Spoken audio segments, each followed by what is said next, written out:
গায়ে খেয়েছি, বিয়ে খেয়েছি। এখন অলিমা খেয়ে সবার কাছ থেকে বিদায় নিয়ে চলে আসতেছি। জানি না এই আপন মানুষদের সাথে কখন দেখা হবে। হয়তোবা কোনো একদিন ঘুরে ফিরে আবার দেখা হয়ে যাবে। আসসালামু আলাইকুম, কেমন আছেন আপনারা সবাই?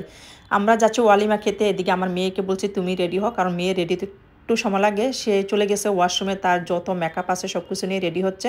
কিন্তু রেডি হতে গিয়ে একটু সমস্যা হয়ে গিয়েছে। সে যেটা পছন্দ করছে ওইটা হয় নাই, সেজন্য তার একটু মন খারাপ। তারপরও বুঝিয়ে সুজিয়ে ম্যানেজ করে নিয়ে যাচ্ছি। এদিকে দিদার ছেলে রেডি, ওরা আগে বের হয়ে যাচ্ছে, যেহেতু গাড়ি বের করবে। আমি আমার মেয়ে সব কিছু ম্যানেজ করে বের হচ্ছি। মেয়ের যেহেতু একটু মন খারাপ, তাকে একটু নিজের মতো করে ম্যানেজ করার চেষ্টা করতেছি। তার বেশি মন খারাপ হয়েছে এই ড্রেসটা পরাতে, কারণ এই ড্রেসটা তার পছন্দ না, কিন্তু আমার কাছে অনেক বেশি ভালো লাগে। আচ্ছা, আপনারা বলবেন তো আপনাদের কাছে কেমন লাগছে? মার্শাল্লাহ, আমার মেয়েকে অনেক কিউট লাগছে না? অনেক সুন্দর একটা কালার, পিঙ্ক কালার। সে আগে পিঙ্ক কালার পছন্দ করতো, কিন্তু ইদানিং এসে সে আর পিঙ্ক কালার পছন্দ করে না, বলতেছে ওর স্কিনের সাথে নাকি যায় না।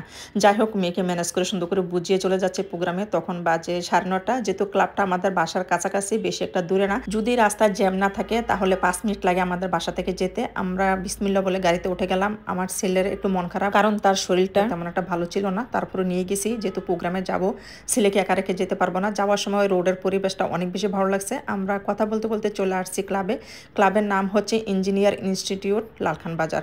ক্লাবটা অনেক সুন্দর করে সাজিয়েছে। আমরা এর আগে অনেকবারই এই ক্লাবের প্রোগ্রামে অ্যাটেন্ড করেছি, কিন্তু এইরকম সুন্দর করে আগে কখনো সাজানো দেখি নাই। এইবারের শ্বাসটা ছিল অন্যরকম, একটু আনকমন। আপনাদের কাছে কেমন লাগছে বলবেন তো? একটা ক্লাবে ঢুকতে যদি ফ্রন্টের সাইডটা এত সুন্দর লাগে দেখতে, ওয়াও বলা যায় একটা। মাশাল্লাহ, যে সাজিয়েছে তাকে তো থ্যাংক ইউ এত সুন্দর করে সাজিয়ে দেওয়ার জন্য। বাহিরের লুকিংটা যদি এত সুন্দর হয়, ভিতরের পরিবেশটা কেমন হবে? আচ্ছা, আপনারা দেখে বলবেন তো আপনাদের কাছে কেমন লাগছে।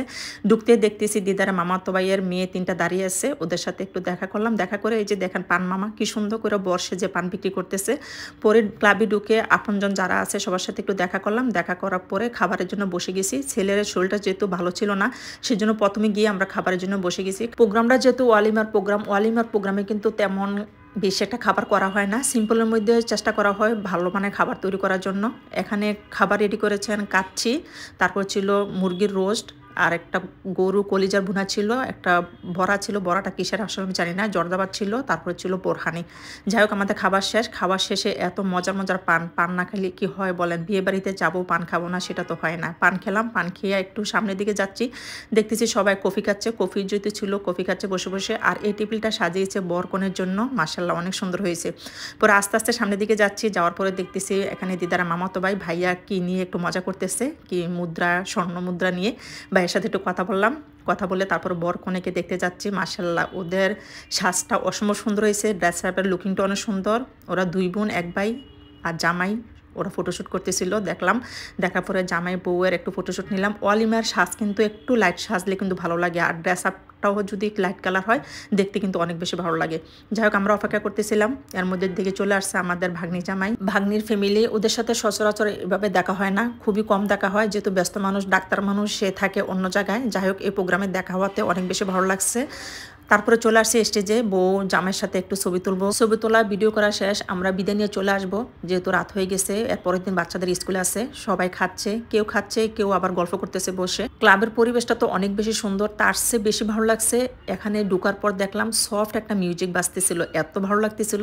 এই ধরনের প্রোগ্রামে যখন সফট মিউজিক বাজে শুনতে কিন্তু অসম্ভব ভালো লাগে। যাই হোক, আমরা চলে আসতেছি সবার কাছ থেকে বিদায় নিয়ে। অনেক বেশি খারাপ লাগতেছিল, কারণ 3টা প্রোগ্রামে আপন মানুষগুলোর সাথে দেখা হয়েছিল, জানি না কখন দেখা হবে। যাই হোক, সবার কাছ থেকে বিদায় নিয়ে চলে আসতেছি বাসায়। ঠিক ওই মুহূর্তে মেয়ে বলতেছে মেয়ের কিছু শ্যুট নিয়ে দিতে, ফটোশ্যুট। ওগুলো করলাম, করার পরে দেখতেছি এখানে ভাগ্নিরা সবাই মিলে সেলফি তুলতেছে। মেয়েকে বললাম তুমিও যাও, মেয়ের সাথে ওদের সুন্দর একটা মুহূর্ত ক্যাপচার করলাম। আর এটা হচ্ছে দিদারা মামাতো ভাই।